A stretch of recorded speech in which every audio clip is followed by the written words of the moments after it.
Hello, Professor Mills. This is my presentation on personality disorders. As we can see, personality disorders are divided into three different clusters, cluster A, B, and C. Just right off the bat, I would like to start by giving the DSM-5's technical definition of a personality disorder. A personality disorder is an enduring pattern of inner experience and behavior that deviates markedly from the expectations of individuals' culture, is pervasive and inflexible, has an onset in adolescence or early adulthood, is stable over time, and leads to distress and impairment. So we see within a personality disorder that most of the time, always they cause some kind of social impairment and some kind of a relationship problem. Just going in a little more depth, some of the significant similarities and differences within personality clusters. Cluster A, we can just see as more of a abnormal, bizarre type of behavior within schizoid personality disorder or even schizotypal personality disorder. We see people that are just very delusional, and even in schizotypal, people might think that they have magical powers or believe in supernatural powers like dragons, spells, things of that. And they might just really be thinking in a very distorted and seemingly bizarre way, believing in weird stuff, maybe dressing completely abnormal from how they normally would. And we see that onset.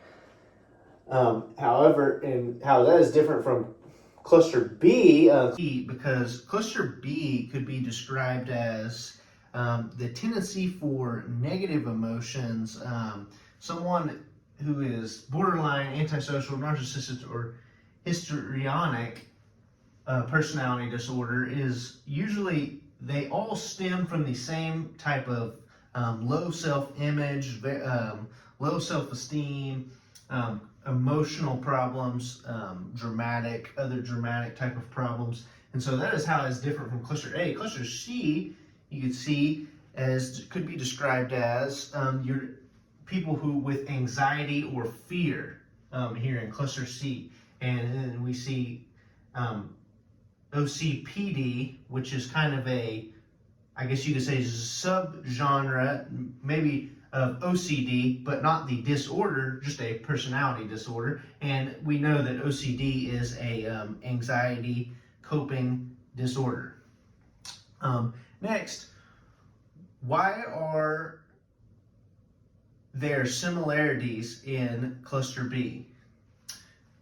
The reason that borderline, antisocial, narcissistic, and histrionic, these disorders are similar, is actually that they are all inherently from self-doubt, self-unbelief, low self-esteem, but they are just different almost coping behaviors with that respective self-doubt. And we can see with histrionic and borderline personality disorder, they are more common in women.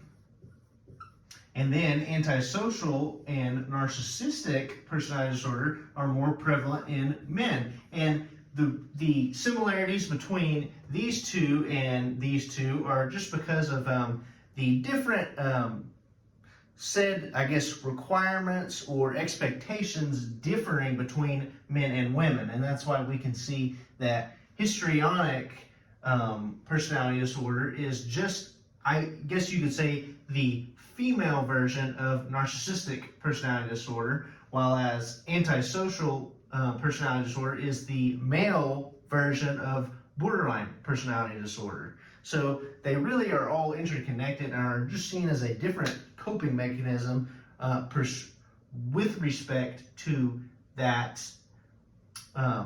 person's special stimuli. It's important that we know the differences between the cluster C personality disorders, because number one, my next prompt, can someone have a co-occurring diagnosis?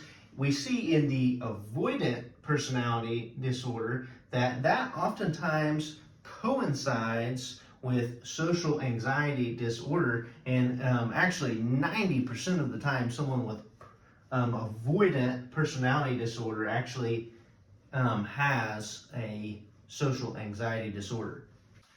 But back to my original point that cluster C, it is important to know the differences within the cluster C personality disorders because it is important that we get the right diagnosis, and the disorders have very similar symptoms, but the treatment and inherent nature of them is different.